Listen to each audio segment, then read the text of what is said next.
On the day of my awori, I did not talk to anyone or smile at all. Umar, my only sibling, was sad for me too.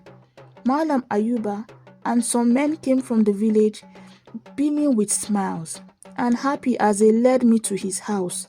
I was 13 years old when I was married off to Malam Ayuba to be his seventh wife. When the marriage was over, Malam Ayuba came to me in a room where I was kept to talk to me. I know that your mother is sick and may not have told you about the duties of a wife to her husband.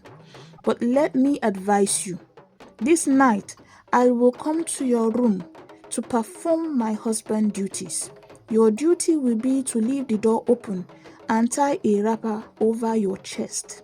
I expect Umar to have given you a brief of what would happen tonight. Okay, my beautiful wife, he remarked before he left. That night, I thought about my fate and what would happen as I am now Malam Ayuba's wife. That thought haunted me, yet I found solace in my tears. I cried my face to stupor and my eyes were all swollen.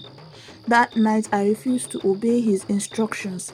I locked the door and I slept off with my clothes on. I had a large bang on the door that startled me from sleep. Open this door. Why have you locked the door? I asked you to leave the door open. Open this door. I have paid for you in full. Malam Ayuba banged louder and laying threats as I delayed. I became scared. I was so afraid and I opened the door, my hands shaking, thinking of what would happen to me. He came in frowning.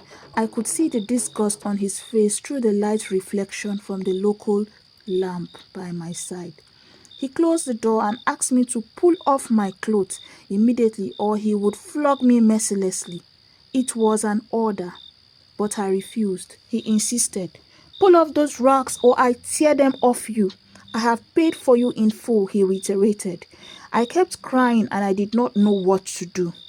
I clutched myself by the corner of the room, but Malam Ayuba came at me like an animal and dragged me out of the corner of the room, pushed me onto the bamboo bed where he tore my wrapper into two. I tried to cover my body, but he was so strong. He forcefully tried to put himself inside of me. I was scared and tried to push him, but he was way stronger than I am. My hands lay hold of the suya stick by my side, and as I shoved it into his neck, it was a gruesome scene.